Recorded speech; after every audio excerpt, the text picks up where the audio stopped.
everyone, and welcome to this episode. I have a special guest for you today. He is someone that I've never met before, but he looks like such an interesting person. And I know that you're going to enjoy this conversation as much as I do. His name is Daniel Kobryner. Is it Kobryner or Kobryner? No, well, actually, Kobryner is good. Both are good, Candy, yeah. Okay. So Daniel Kobryner, and he works with people, busy small business entrepreneurs and professionals who are over 40 and they feel stuck and overwhelmed and without direction or purposeless. And he helps them get clarity, confidence, and motivation to start living that more meaningful life. So now you know why I'm interested to speak to him, because you're a coach just like me. And that is one of the things that we absolutely love. Let me tell you more about him. Daniel is a passionate, high energy, fun, and uplifting life and business coach and an international motivational speaker. Following a 35-year fulfilling career in international business development, sales, and management, he dove deep into personal development and spirituality a few years ago. And he's transformed his life completely. He has a calling to dedicate the rest of his working life to help others carry out the changes they deeply aspire to, and so they can live the most fulfilling life they can. Daniel, I love your bio. Welcome to the show. Thank you, and thank you for having me, Candy. So tell me a little bit about your journey to being where you are right now. Really, I want to hear how you got where you are, what prompted the changes, and what is it about it right now that brings you so much satisfaction? Well, thank you. Great question, Candy. I said I was in international sales and management for 35 years. I lived in different countries, and I really loved what I was doing. I loved my relationship with my customers, making them happy.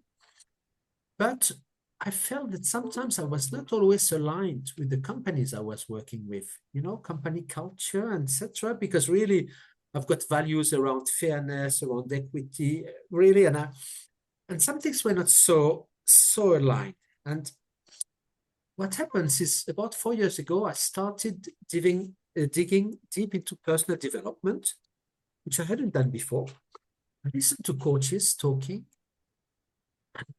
thought, wow, I really like that. And actually, listening more and more to coaches, I realized that without knowing it, I had been coaching people all my life.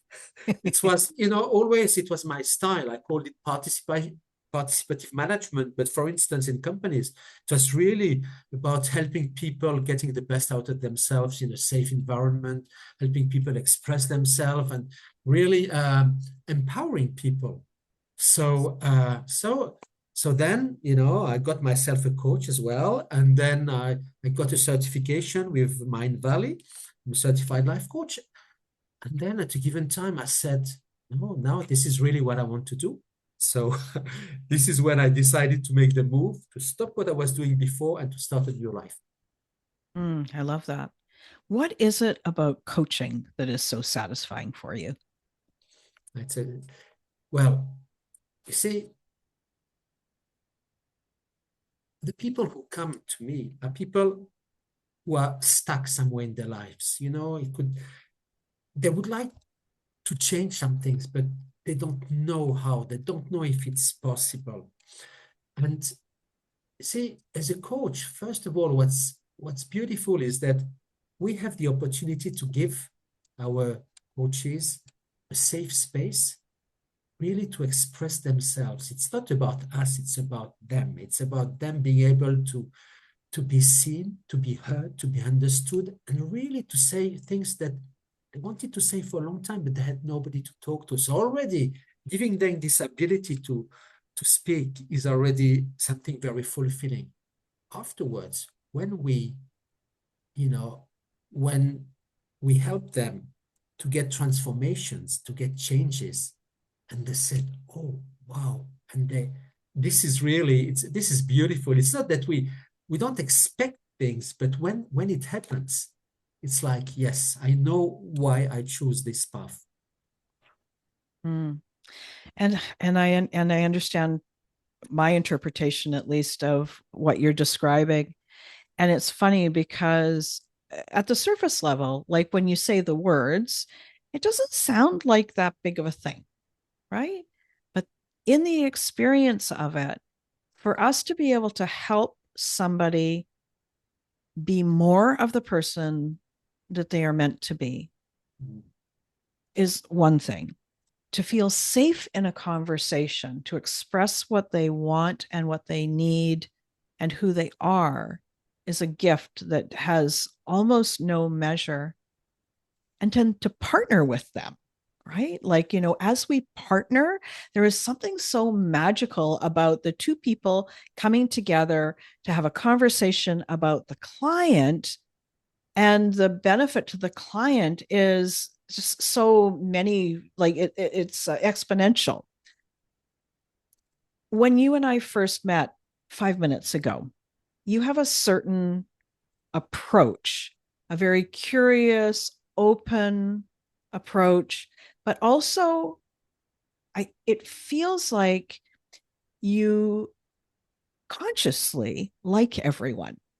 So I can imagine that as being your client, they walk in and maybe they've had a hard day, and it's like, Daniel likes me, and that gives me permission to like me too. And I think that's it's an amazing gift. I love it. Candy, thank you so much for saying that. And it's when I speak to clients, but even to other people, to friends, even family members, it's like I really, I always wanted to make people feel good and feel good about themselves. It's nothing to do with me, but it's really sometimes you see when we can, sometimes people are sad, and again, it's just trying to get this little sparkle and giving people hope that there's always possibility, to change, to get some joy. And yeah, I love doing this. I think I've always done it, so it's not new for coaching, Candy. But thank you very much for these beautiful words. Thank you. And I think that that's really fun that you once you became a coach and started learning the skills, that you realized that you had already be doing it, maybe not as intentionally, maybe not as sort of what I'd call pure coaching, like never giving advice, just ask the questions, let the client Absolutely. come to Yes. their own realization. It's really something. Let me ask you this. There are a lot of coaches right now who are struggling. Life is a lot, world is a lot right now, and they really want to make a difference in the world. What is the one piece of advice that you would give to a coach who is struggling right now? If there's one piece of advice is that they be themselves, that they be fully authentic. Sometimes, because of course, I'm surrounded by a lot of coaches as well, and we do peer coaching, and people try to do what others are doing, and they imitate, and even the way they promote their services, and there's something which is not natural, which is so for me, really, it's like, in a way, there shouldn't be any competition between coaches because everybody has unique talents. And the idea is that when people really express them, this is how the people listening to them are going to resonate and say, oh, wow, yes, I would like to talk to this person. So again, we are all different, but if people were doing that just instead of, trying to do more, and, again, it's not about the more you learn of techniques and it's absolutely right. We need to have the tools, but it's as well showing up the way we are. Because when we do this, people who are sometimes, it's difficult for somebody to come to a coach, because they have to open up. But if they see that genuinely you are yourself, you're authentic, all of a sudden they will think, oh, wow, yeah, this person can be vulnerable and I can talk to them. Yeah, be yourself. And also, like we say this, that there is no competition because there's only one of you in all of time that will ever exist. So there is no true competition.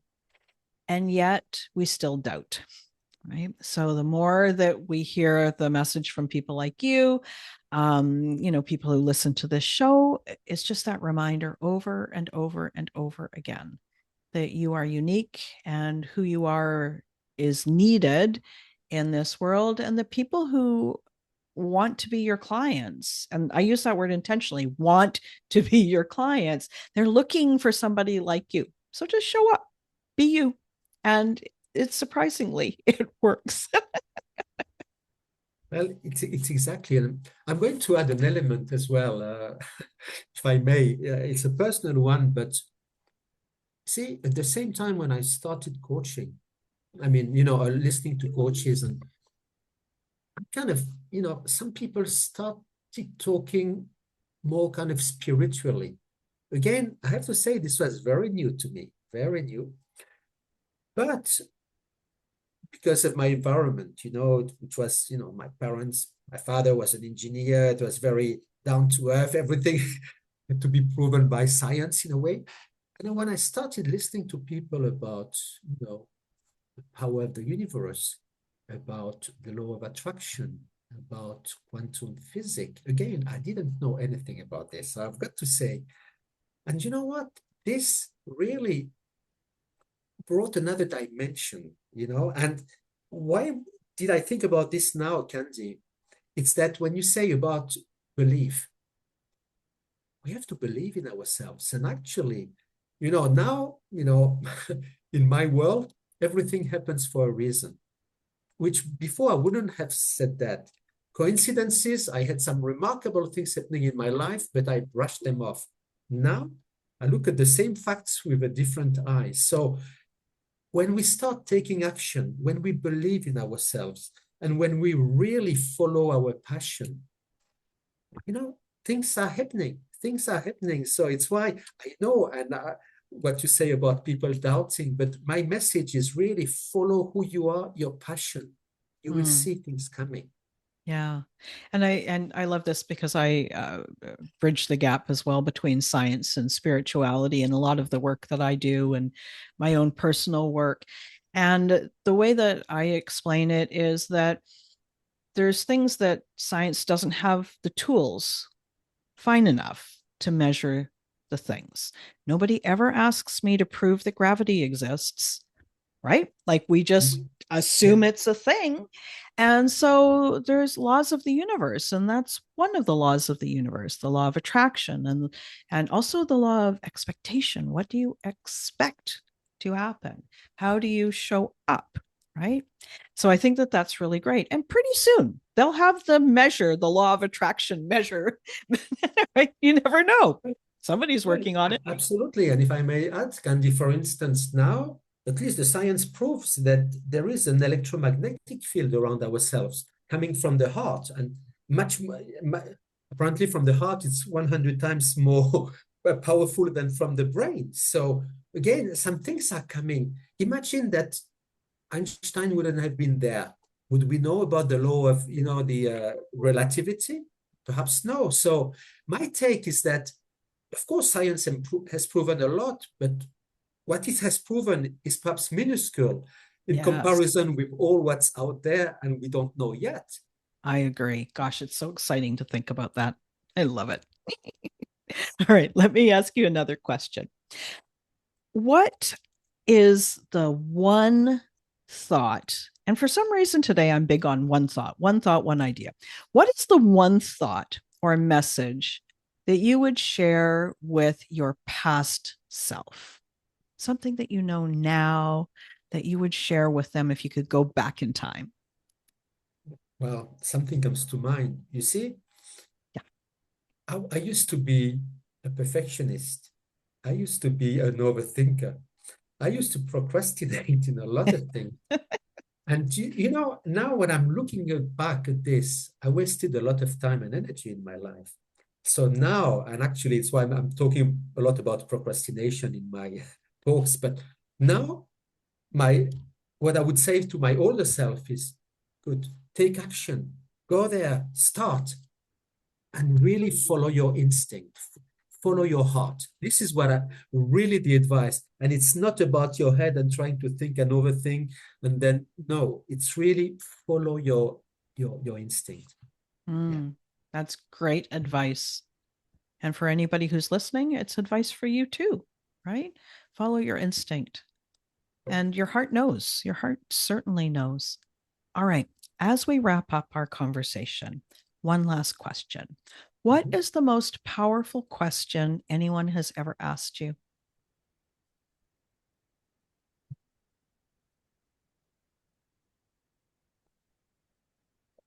Yeah, what comes to mind, and this is in coaching, it's like, okay, imagine that you had only 6 months left to live.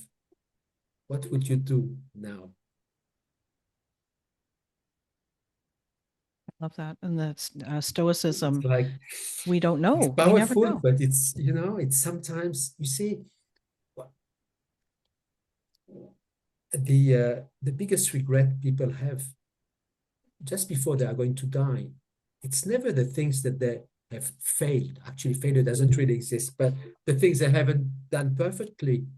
But it's really the things they really wanted to do and that they have not done. So the other part of the reply would be as well, if you want to do something, do it. Because afterwards, you know what? You will regret it. And when it's Yeah. too late, it's too late. Yeah. And life is too short for regrets. I It's love that. exactly, yeah. So when you ask yourself that question, um, do you are there things that you're like, oh gosh, I forgot I was supposed to do this, or I want to do this? Like, I guess what I'm asking is it the type of question that you would ask yourself every day to find out the next interesting thing you want to do or relationship you want to strengthen? Like, how do you use it? You see, how do I use it? Now it's, again, the way I look at life is different.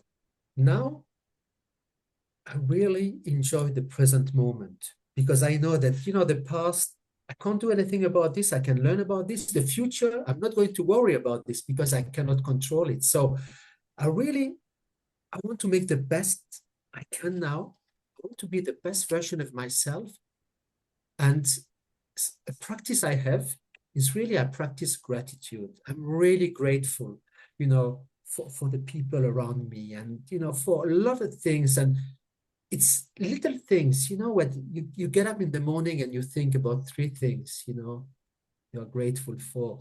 Again, and this is what I'm trying as well to impart to my coaches. It's as well about enjoy life now, and do the most and be of service to others as well. This is Mm, something that for me, this is the most fulfilling. It's really doing something which is above myself, really right. helping others. Oh, I love that.